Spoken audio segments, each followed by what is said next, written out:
Existe um medo que quase ninguém admite em voz alta. Não o medo de ficar sem dinheiro, não o medo de errar, nem mesmo o medo de fracassar de verdade. É um medo muito mais específico e muito mais cruel. O medo de ser visto como alguém que não deu certo. Não pobre, não incompetente, mas aquela pessoa sobre quem os outros dizem em silêncio. Ele tinha tanto potencial, mas não foi pra frente. Esse medo, ele molda decisões, escolhas profissionais, relacionamentos, até a forma como você mede o seu próprio valor. Muita gente não escolhe o que quer viver, escolhe apenas o que evita esse rótulo. E talvez seja por isso que tanta gente bem-sucedida anda vivendo tão cansada, ansiosa, com a sensação estranha de que está vivendo uma vida que não é exatamente sua. Agora me diz uma coisa, com o máximo de honestidade que você puder, o que é sucesso para você? É ter mais dinheiro, mais reconhecimento, mais estabilidade, quem sabe liberdade, uma família, quem sabe paz? Ou será que a sua ideia de sucesso ela foi sendo ajustada aos poucos para caber melhor nas expectativas dos outros? Porque existe uma possibilidade desconfortável que quase ninguém considera. E se aquilo que você chama de sucesso foi exatamente o que está te afastando de uma vida que valeria a pena ser vivida? No século XIX, um homem decidiu pagar um preço alto por fazer essa pergunta até o fim. Ele abriu mão do caminho esperado, aceitou ser visto como produtivo e relevante, até mesmo como um fracassado. E ainda assim, talvez tenha vivido de forma mais bem-sucedida do que a maioria de nós. O nome dele era Henry David Thoreau. E a filosofia que ele deixou não é um convite à fuga do mundo, mas algo bem mais difícil: viver deliberadamente. Se esse homem estivesse vivo hoje, provavelmente ele seria aquele tipo de pessoa que a sociedade não sabe muito bem onde encaixar. Ele era formado em Harvard, intelectualmente brilhante, com todas as portas abertas, e ainda assim ele escolheu não atravessar nenhuma delas.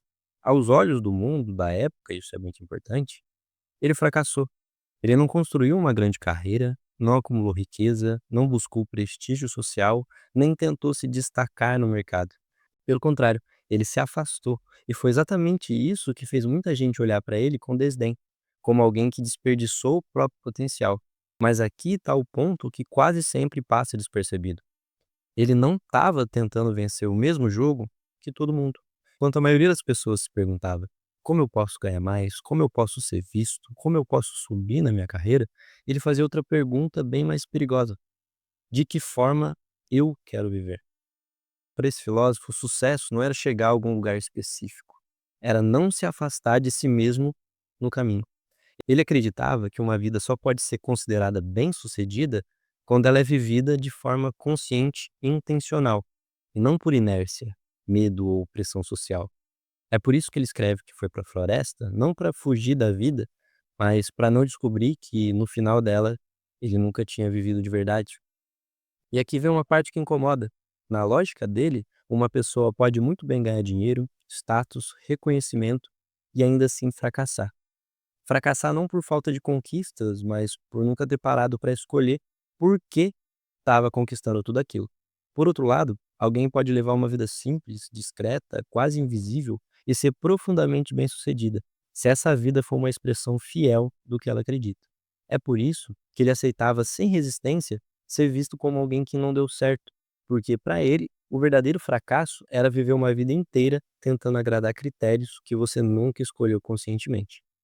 Mas antes da gente continuar esse assunto, a gente precisa ser bem honesto. Dinheiro importa, importa muito. Todos nós somos sonhadores até que as contas cheguem, até que alguém dependa de nós, até que a liberdade de escolha seja substituída pela urgência. Ignorar isso não é virtude, é infantilidade. Não há nada de errado em querer ganhar mais, em crescer, em buscar conforto ou segurança. O problema não é a ambição, é a ambição emprestada, quando você quer mais não porque escolheu, mas porque tem medo de parecer insuficiente, porque tem medo de ficar para trás, porque tem medo de ser visto como alguém que não deu certo. Muita gente não está presa ao trabalho, está presa ao medo de parecer um fracassado se escolher menos. Menos status, menos esforço performático, menos comparação, e aqui que está o ponto mais delicado. Quando o dinheiro deixa de ser ferramenta e vira identidade, não importa o quanto você ganhe, nunca será o suficiente. Porque o jogo não é financeiro, é simbólico. Você não está tentando viver uma vida melhor, você está tentando provar que é suficiente. E talvez seja isso que Henry enxergava com tanta clareza. Não é o trabalho que cansa, é trabalhar sem saber para quê. Não é responsabilidade que pesa, é sustentar uma vida que não reflete aquilo que você realmente valoriza. E Henry sabia disso. A crítica dele nunca foi ao esforço, nunca foi ao trabalho, nunca foi ao dinheiro em si.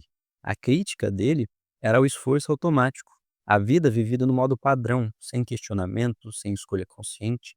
O problema não é ganhar dinheiro. O problema é quando o dinheiro se torna o critério supremo de valor.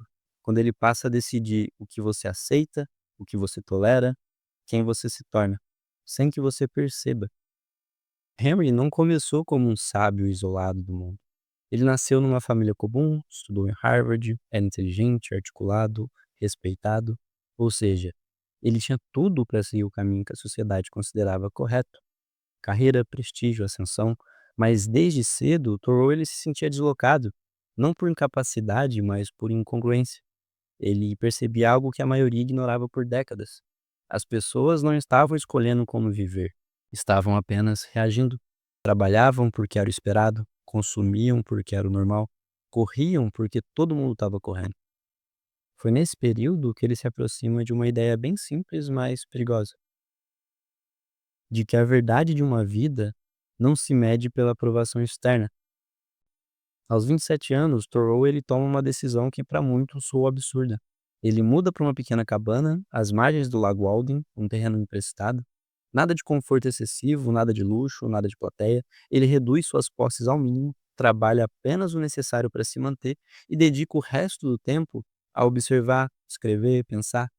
Para muita gente, isso soava como desistência, como alguém que largou tudo, quase como se fosse um fugitivo da vida adulta. Mas atenção, ele não fez isso para fugir da vida. Ele fez isso para encará-la sem distrações. Foi dessa experiência que nasce o livro dele, Walden, um relato profundo sobre simplicidade, consciência e sobre o custo de viver segundo valores que não são seus. É ali que ele escreve uma das frases mais importantes da filosofia moderna. Fui para a floresta porque desejava viver deliberadamente e não descobrir ao final da vida que não tinha vivido. A floresta, para Thoreau, não era o ponto central, era o método, um laboratório onde ele podia testar uma pergunta essencial: quanto daquilo que eu faço é realmente necessário e quanto é apenas hábito, medo ou imitação? E o preço disso foi alto. Aos olhos da sociedade, ele era improdutivo, excêntrico, alguém que não quis crescer. Mas internamente ele estava construindo algo que quase ninguém constrói: uma vida coerente. A maioria das pessoas não vive tentando ser feliz, vive tentando não decepcionar. Não decepcionar os pais, não decepcionar a família, não decepcionar a sociedade. Às vezes, não decepcionar até uma versão antiga de si mesmo. Desde cedo, aprendemos que existem caminhos certos, profissões certas, ritmos certos, formas certas de viver, e sem perceber, a gente começa a medir nosso valor pela régua dos outros. O problema é que essas expectativas externas, elas não param de crescer. Elas nunca dizem já é o suficiente.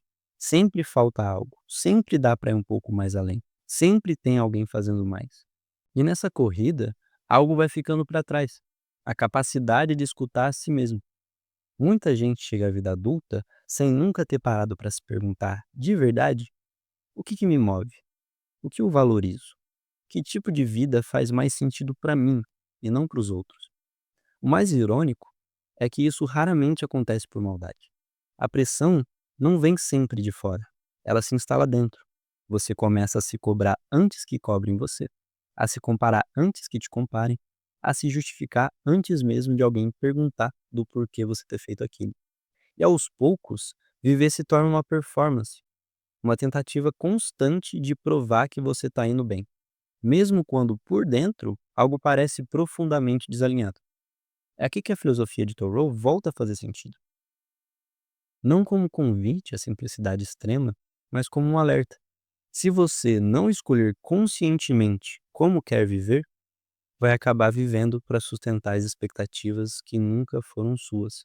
Isso cobra um preço alto: cansaço crônico, ansiedade difusa, a sensação de sempre estar em dívida com a própria vida, porque quem vive para agradar raramente se agrada da vida que tem.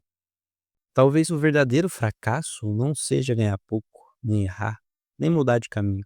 Talvez o verdadeiro fracasso seja viver uma vida inteira tentando corresponder a uma definição de sucesso que nunca foi sua.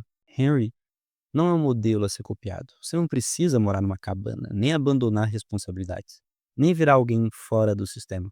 O que ele nos oferece é algo mais raro e mais difícil: a coragem de assumir responsabilidade pelas próprias escolhas.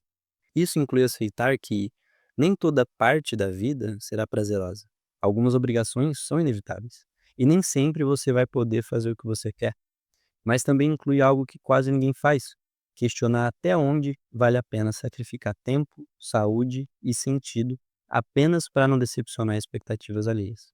Talvez, em algum momento, você precise aceitar ser visto como um fracassado, aos olhos de quem só reconhece valor em status, dinheiro ou comparação. Isso dói, porque ser julgado dói, mas existe um alívio nesse processo. Viver de forma autêntica tem um preço social, óbvio. Você pode ser visto como alguém que foi devagar demais, como alguém que escolheu menos, como alguém que não deu tão certo assim. E se esse for o preço para viver uma vida que faça sentido de verdade, talvez valha a pena pagá-lo.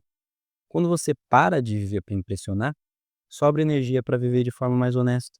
Você começa a escolher melhor, começa a escolher com quem você gasta seu tempo, onde colocar sua atenção, o que realmente merece seu esforço. Sucesso, no fim das contas, não é sobre parecer que está indo bem.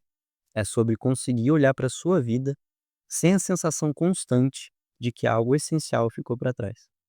Uma vida bem-sucedida não é a mais cheia, é a mais consciente.